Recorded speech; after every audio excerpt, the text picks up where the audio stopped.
Bonjour, j'espère que tu vas bien et bienvenue pour nos prévisions tarologiques. Mon nom est Tania Bélanger, la sorcière bien-aimée du Nord, coach tarologue. Oui, parce que avec le tarot, cet outil ancestral de réflexion, j'utilise pour nous guider. Oui, parce que tout est une question, selon moi, d'attitude. C'est sûr que les événements qui arrivent, on n'a pas de pouvoir sur ce qui arrive, mais on a toujours le pouvoir de comment on réagit par rapport aux choses qui se passent. De toute façon, tu le sais, puis moi, je le fais toutes les semaines.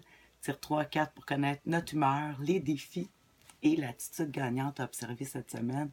Je vais partager ça avec toi, mon plaisir que je fais à toutes les semaines pour me guider. Hmm? En yoga, ils appellent ça avant d'aller méditer, le sankalpa, qui dit l'intention. Alors, moi, je le vois un petit peu de cette façon-là, les 3 4. Euh, alors, pour cette semaine du 4, lundi le 4 juin à ce dimanche, le 10 juin 2018, bonne fête aux Gémeaux. Je vais faire une vidéo aussi, une autre vidéo séparée pour les Gémeaux du deuxième décan, du 9 d'épée. Hmm, je t'en reparle. Donc, cette semaine, quelle sera notre humeur? Moi, j'ai hâte de voir parce que là, je fais ma vidéo puis j'ai une oreille de bloquée. Ça fait très drôle, je m'entends comme si j'étais dans un bain. J'ai la grippe, je crois. Oui, c'est ça. Je sais que ça ne paraît peut-être pas, mais j'ai la grippe. Alors, je vais voir justement ce que le tarot nous dit pour toi puis moi cette semaine, notre humeur. Le 9 de bâton. Ah, ça nous dit de ne pas lâcher. Le 9 de bâton, le 9 c'est juste avant le 10. Puis moi, quand je vois ça, ça me dit, peu importe, on aimerait bien prendre une pause, mais c'est pas le temps. Il faut continuer avec tout ce qu'on a fait, toutes les démarches pour réussir à atteindre certains objectifs, peut-être qu'on a fait dans notre vie. Des fois, on se demande, coudon, ça va tout se revirer contre moi. Des fois, on se pose cette question-là quand on voit le 9 de bâton. Le côté positif, c'est qu'il ne faut pas lâcher. Puis de toute façon, avec tout ce qu'on a fait, il faut terminer, même si on voudrait prendre une pause. Alors, ça me dit, comme pour moi, pour ma santé, mais ça dit de continuer mes projets quand même, peu importe ma santé. Hmm?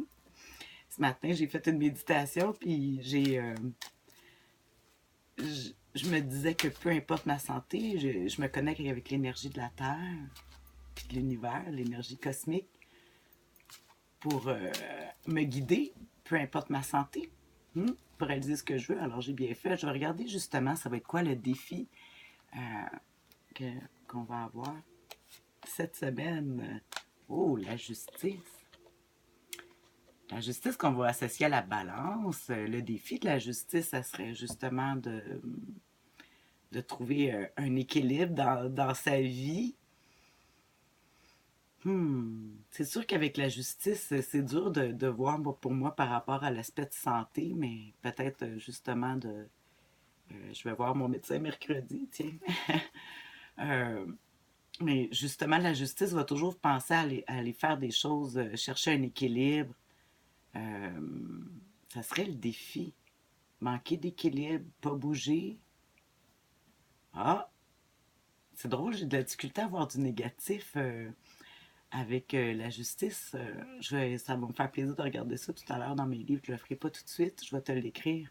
Euh, Moi, je vois l'épée, là, tu sais, fait que, bof, ouais, peut-être c'est beau de vouloir. Je pense que qu'est-ce que ça me rappelle ici, que c'est très beau de vouloir atteindre tous mes objectifs, d'aller prendre peut-être mon énergie de la terre puis du ciel, mais il va falloir que je respecte les limites de mon corps, de mon énergie aussi. Hein? Puis de le faire, puis c'est ça qui va me limiter, là, parce que la justice, on voit qu'elle a une épée dans ses mains, c'est la balance, c'est un signe d'air. Souvent, ça va venir aussi avec l'aspect de l'air, la santé. En tout cas, les pensées, les idées d'être logique. C'est drôle parce que ça me fait penser justement que mes deux oreilles n'entendent pas pareil. ça a peut-être un sens avec ça, les difficultés. Ah, j'ai hâte de les revoir, malgré que ça fait des années que je suis avec le tarot. Quand que je tombe dans le personnel ou pour moi de l'associer, ben des fois, comme tout le monde, je me laisse emporter par les émotions. Alors, on va regarder justement, toi puis moi, qu'est-ce qu'on pourrait faire comme attitude gagnante justement cette semaine. Euh, Avec ça, le valet de Pentacle. Ah, seulement le valet de Pentacle, il va aller chercher, aller à s'associer avec des gens pour avoir de l'aide ou un avis. Je trouve ça intéressant. Parce que le valet de Pentacle, c'est sûr que c'est quelqu'un qui va aller travailler sur sa sécurité, sa santé ou l'argent, le temps. Mais aussi, on voit ici, derrière, il y a comme un mouton ou un bélier, en tout cas, je ne le vois pas très bien. Probablement que ça nous parle justement de... Les deux travaillent ensemble, mais ils ne sont pas nécessairement dans le même domaine. Hein? Le mouton, lui, il broute. C'est pour ça que je dis souvent le valet de Pentacle, je vais le voir avec un associé, avec quelqu'un qui n'est pas peut-être dans le même domaine que nous, mais qui peut nous aider.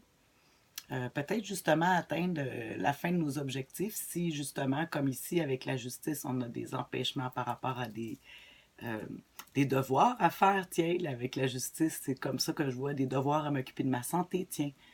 Mais malgré tout, le Conseil du tarot nous dit de, ben, justement, le temps, il faut prendre notre temps, là, avec le valet de Denis qui commence, qui prend son temps pour débuter.